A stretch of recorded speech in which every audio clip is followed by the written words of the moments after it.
Thank you. Hi, everybody. I've got the tough slot. You're all kind of exhausted, a little bit tired, a little bit hungover, I probably imagine.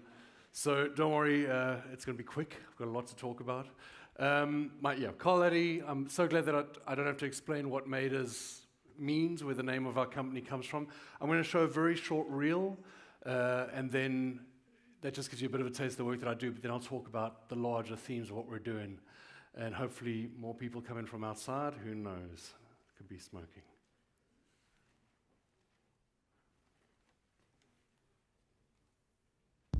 So, firstly, a bit about myself. I've had a very varied background. I've come from advertising, design, illustration.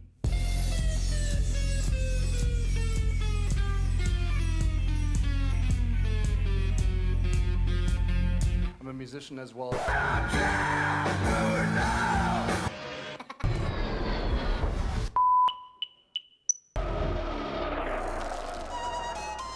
Tua mola empedradura, tanto bate até que fura.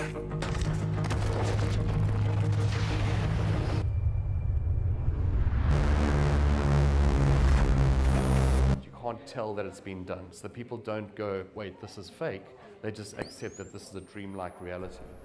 I'm a fugitive, running from my past. How long will freedom last? I'm swinging knuckles of brass, motivated, hustle for cash. I'm puffing the hash, leave a rapper on the ground with his jugular slash, and laugh at him. It's humorous. A lot of MCs got one style. Me, I got numerous. I stand out, so nobody's confusing us. I'm way better. Cold winters, beige leathers, black pistols, red eyes, blue jeans, white widow, caked up.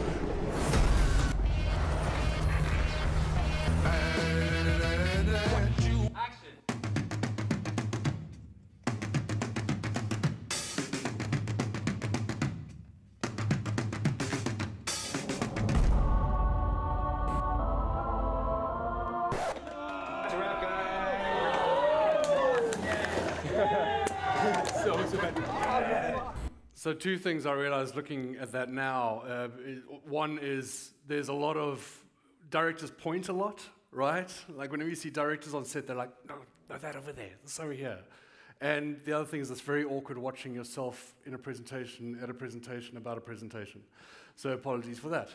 So Mayda really is a creative collective that's formed from the worlds of advertising, technology, film, and gaming. We're global, we're small. Currently there's about 17 of us that are core to the team. And then we represent talent as well. I'm based in London.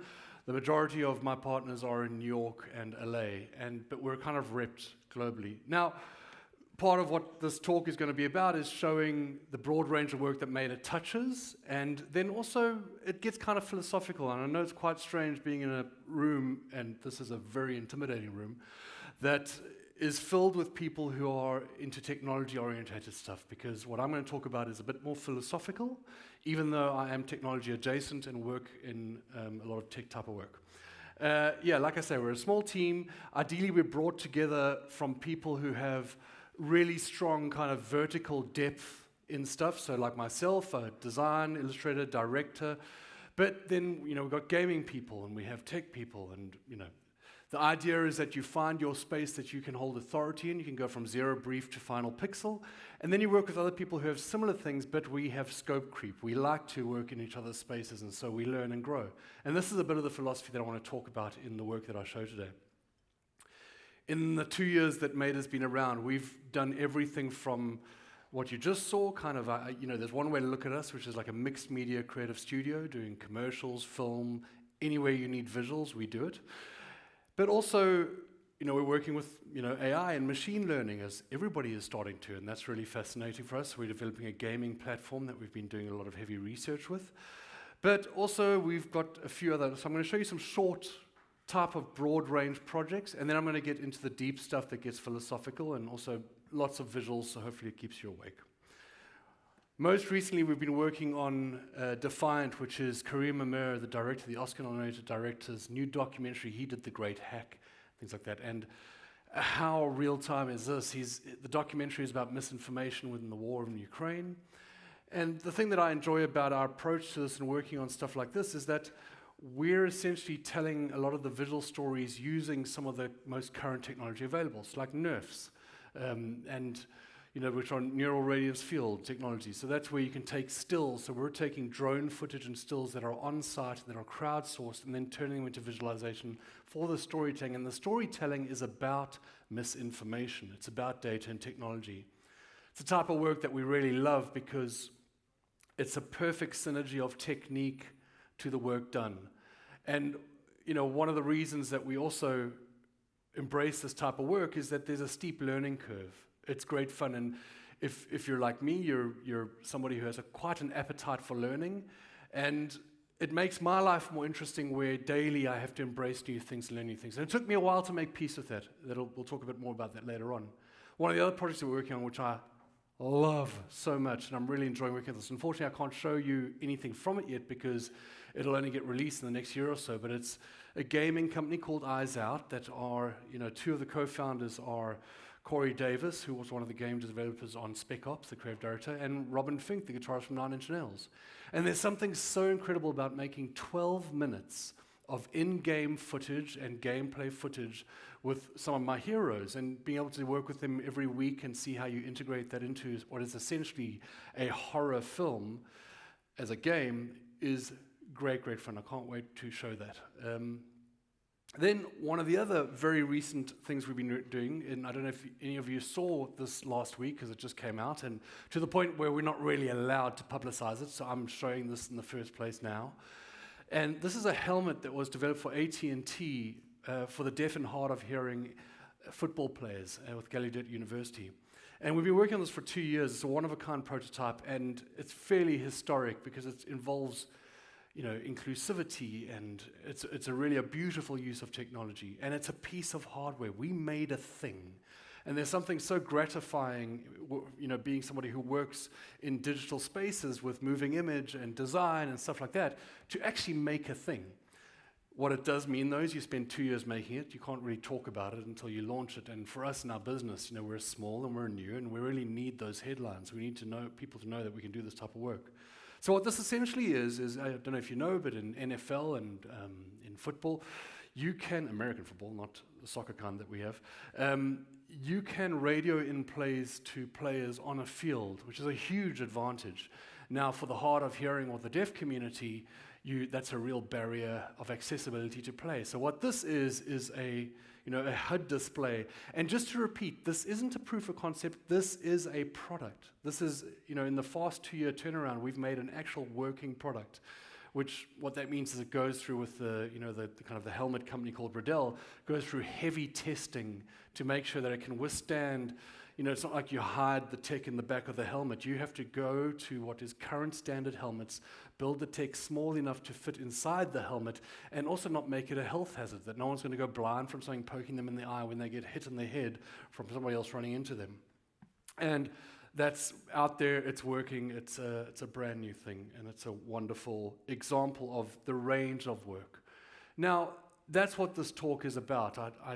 The thing I love about conferences like this is a broad spectrum of people who can really share their experiences of how they get to where they are. And for me, a career in distraction takes you interesting places. I am the type of person that naturally wants to do the thing that I'm not doing. I do one thing and I'm like, oh, wait a minute, there's something over there that I really want to do. And I tend to then kind of move towards this stuff. It's a bit like snowboarding or skiing. Wherever you look is where you go. And if Mayda is the punchline to everything, if Mayda is where we're at now, how did we get there? So what I'm going to talk a little bit about is some of the philosophies and some of the wayfinding systems for myself in my career that helps me make sense of some fairly complex stuff to kind of get where we're at as a business. It's not meant to be easy. If it was, you wouldn't care. I really do believe that for creative people the value you place on an experience is directly related to the cost paid to achieve it. That's the price of admission. Now, there's a real duality and struggle with this idea of distraction as a part of your working process.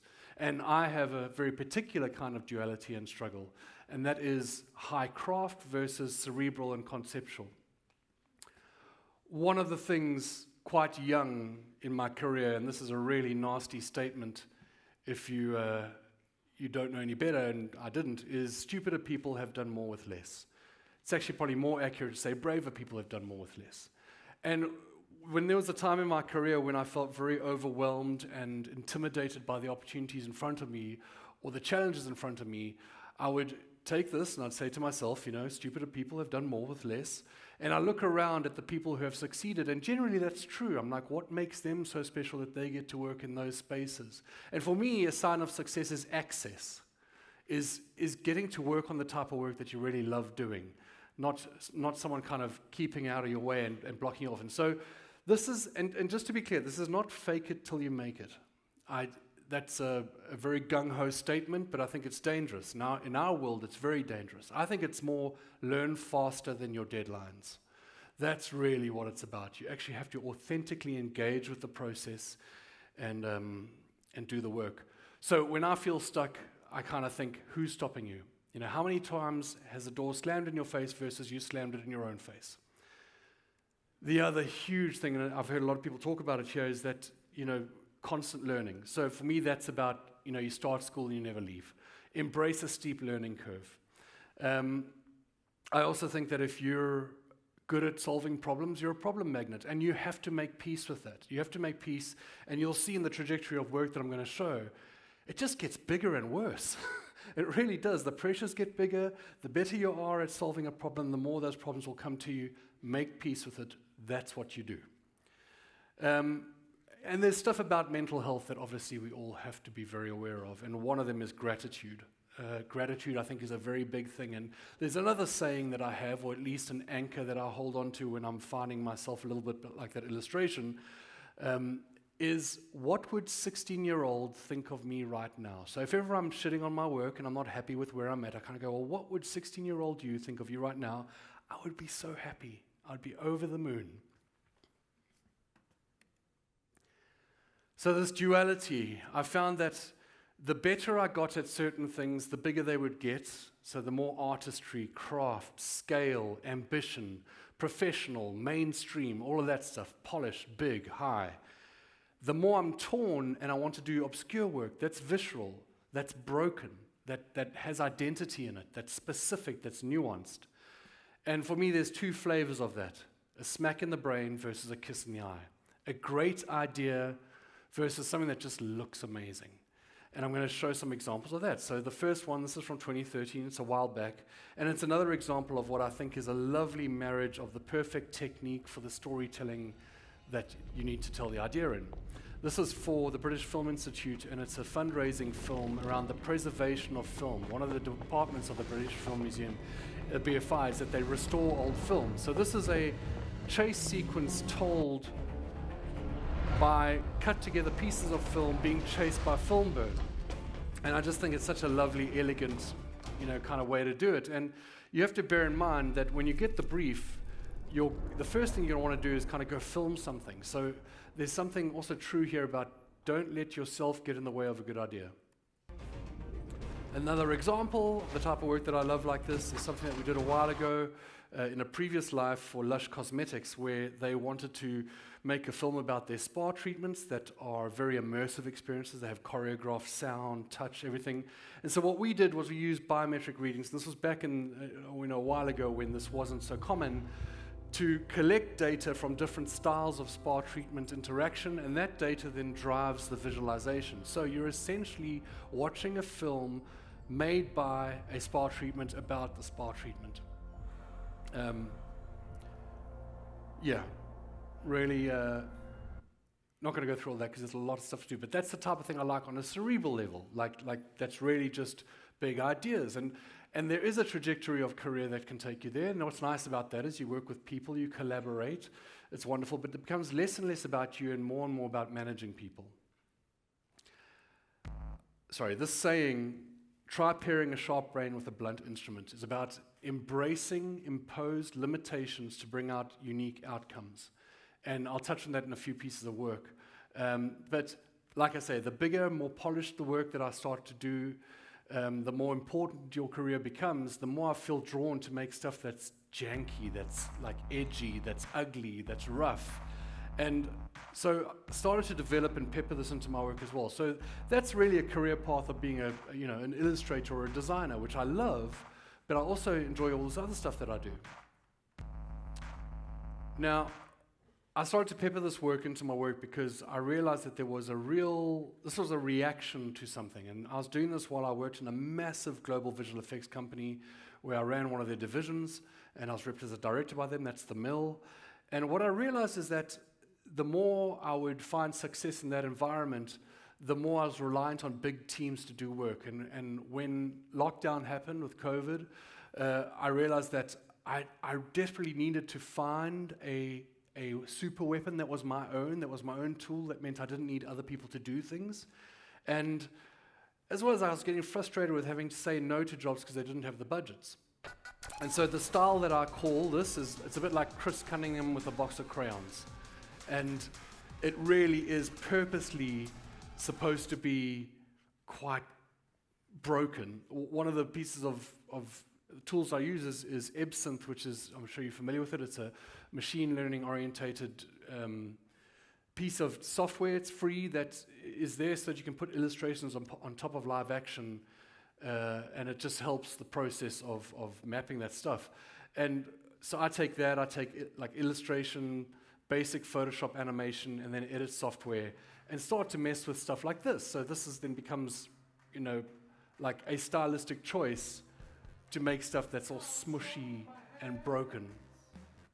I've got a lot to show, so I'm going to ran through it. But really, this is literally me in a Bavarian forest filming friends with a silver cloak and a mask. Yeah, I do travel around with one of those quite often. And this is all about being a minimum viable maker. And that's what I mean about, and I think it's important for any creative person to find your minimum viable making. What do you not need other people to do? This next piece was for a buddy of mine, and this was me trying to come to terms with, well, okay, can I take this and put it into something? And also bear in mind, there's a lot of pressure when people get used to you doing big polished things, putting out stuff into the world that's purposely not, and is a little bit film school, can come with its own levels of anxiety. This is for a friend of mine who's is a fitness trainer, and after doing some workout stuff for him, he asked if I could do a film for him, and this is kind of what his workouts made me feel like.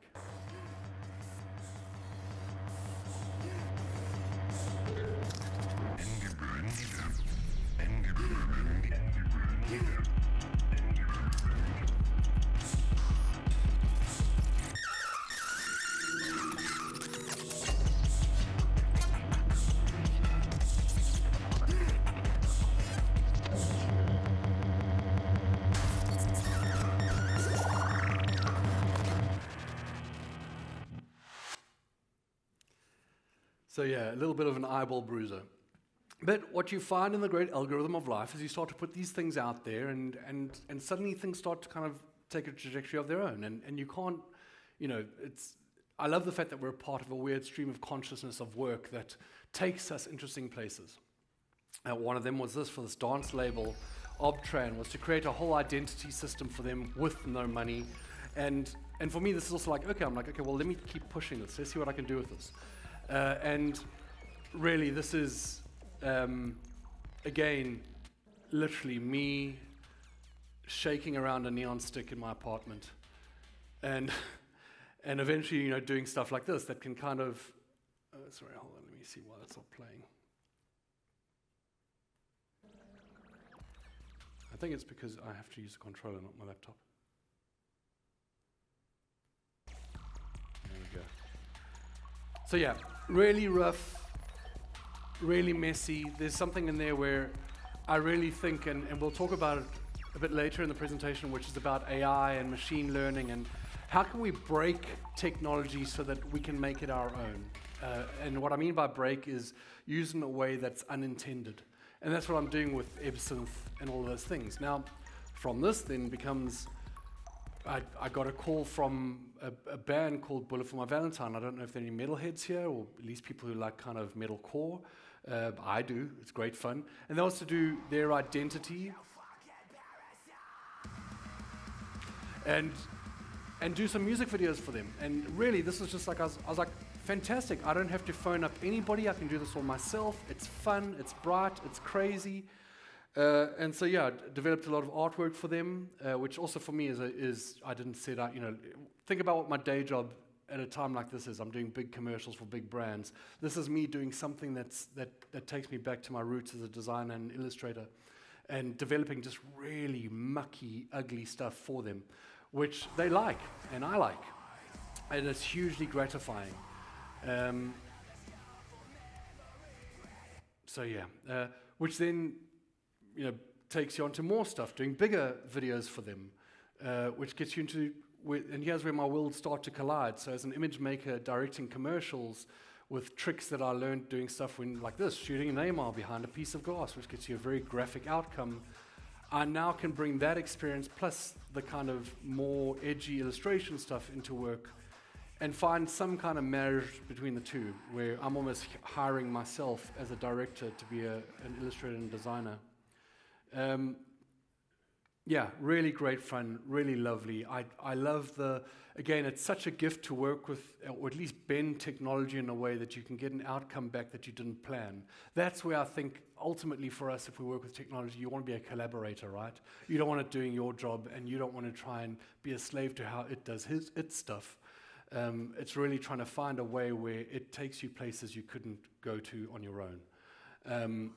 And this is some machine learning kind of stuff, which I'll talk about in a bit as well. But so that experimentation is continuing. Meanwhile, there's what I actually do as well, which is, other than as an ECD in the business, I direct commercials. I'm repped as a director. And that's got its own wayward path, its own trajectory that can be kind of weird.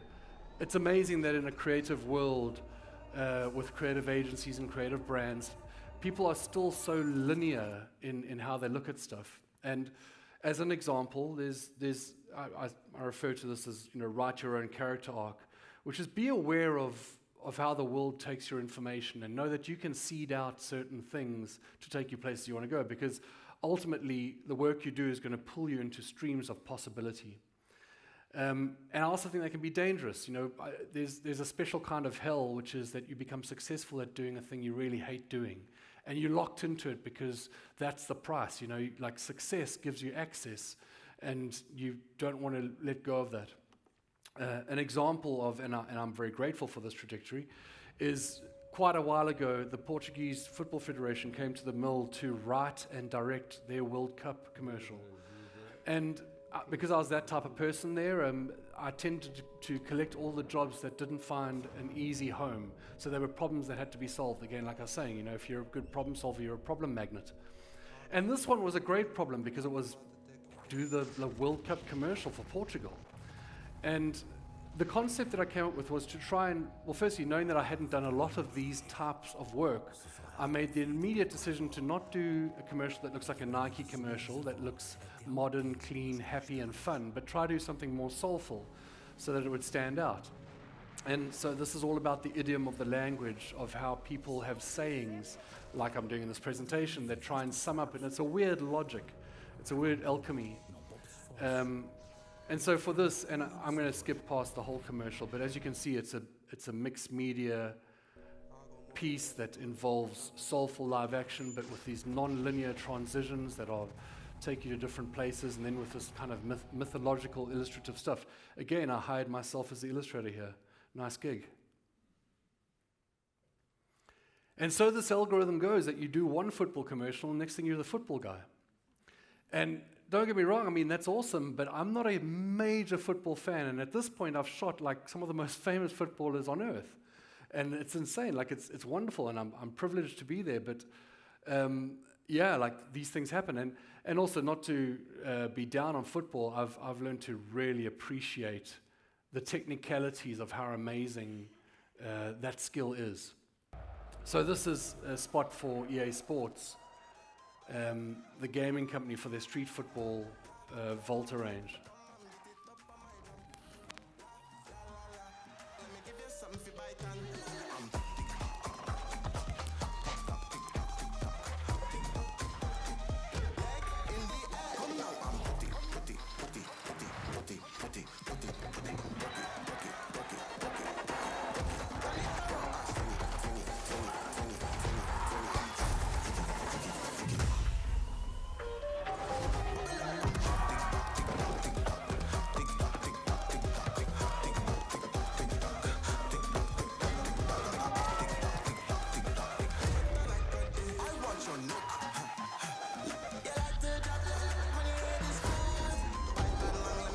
something for bite on.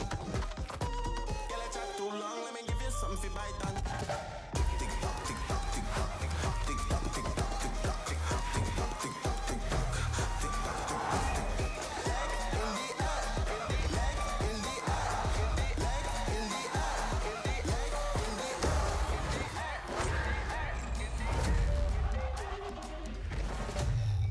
I realize I only have 14 minutes left, so I'm going to race through to some other stuff.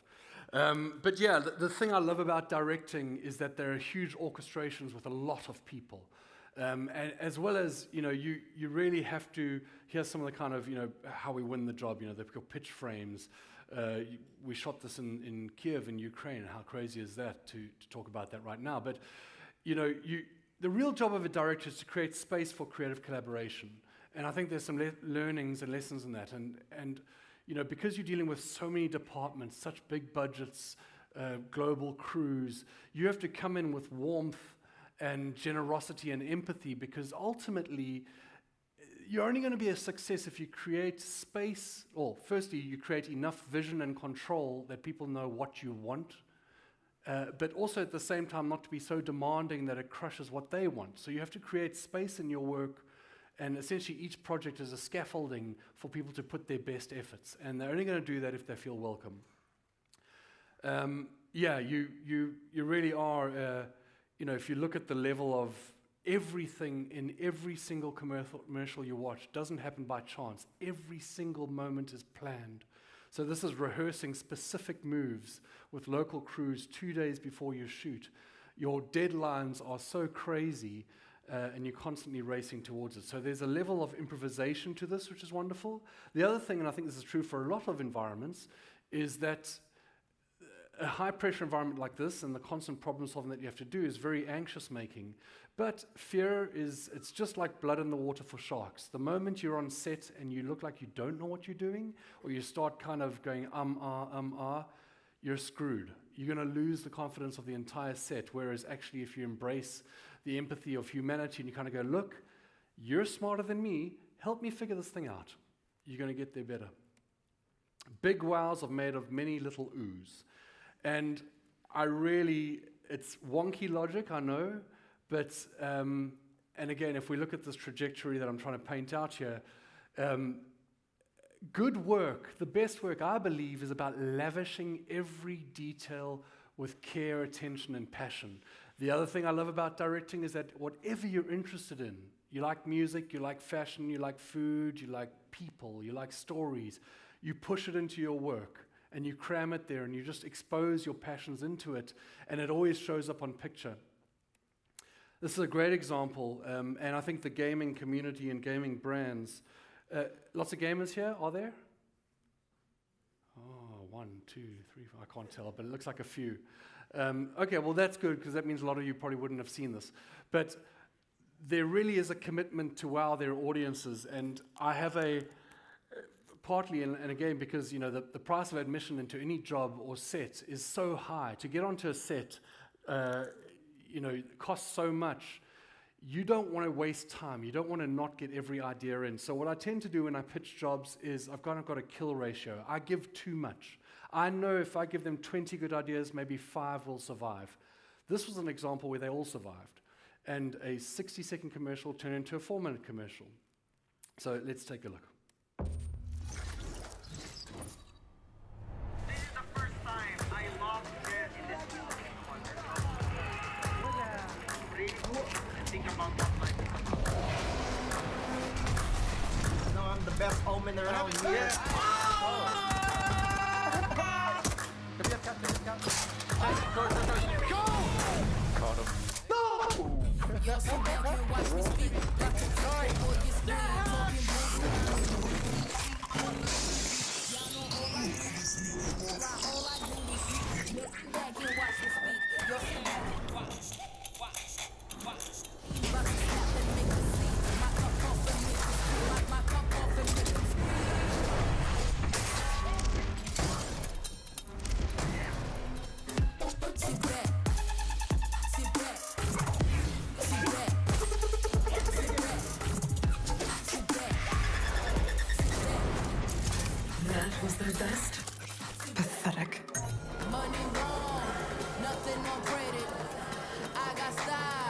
Don't catch no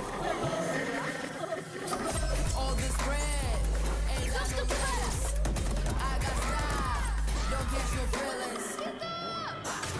Watch me. Watch me.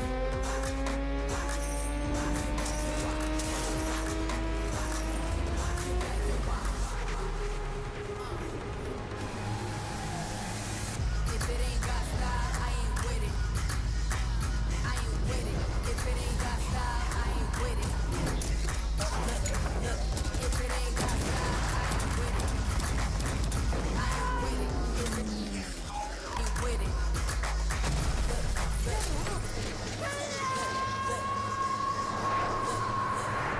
Добро пожаловать на Valorant Champions. Вместе с молодым талантом мы врываемся в эфир. И определенно есть стиль, но покажет ли он скилл? Давайте узнаем. Вы знаете, за кем следить.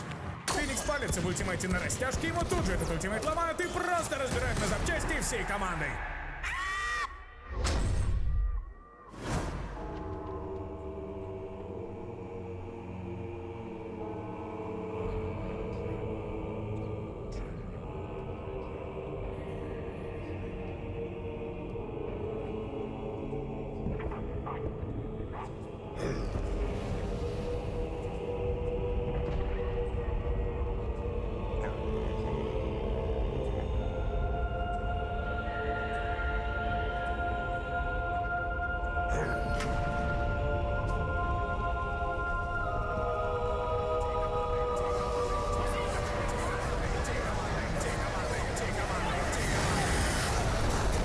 Y'all better keep up.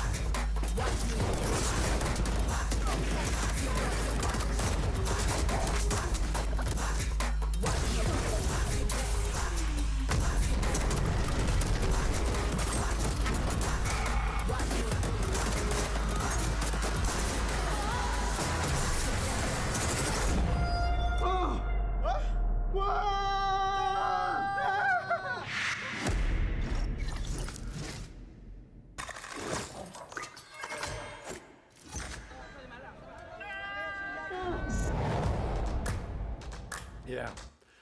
We're running out of time. Thank you. Let's race through the next. So, like I say, massive collaborative things. This is all pre-doing this. We haven't even won the job yet, and we're doing tests to try and win the job, all for free. It's a massive gamble, and it costs a fortune to do.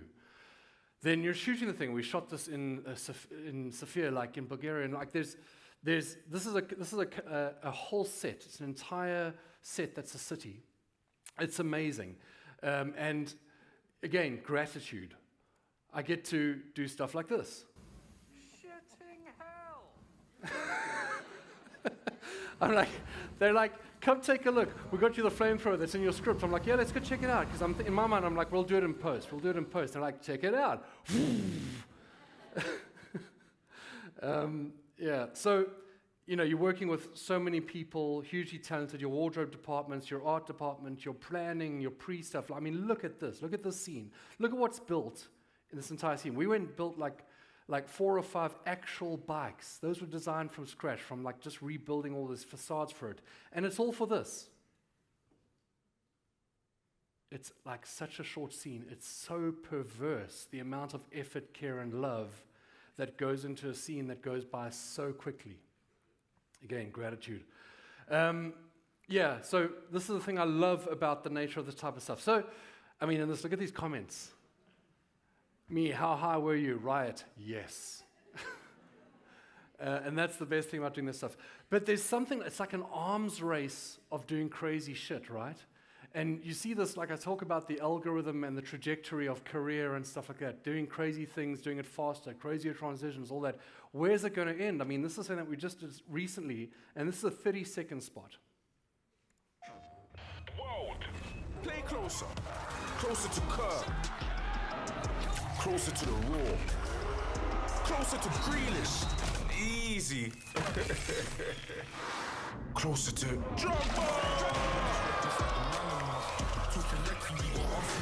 Play closer to these icons. Yeah, that's what I'm talking about. EA Sports FC 24.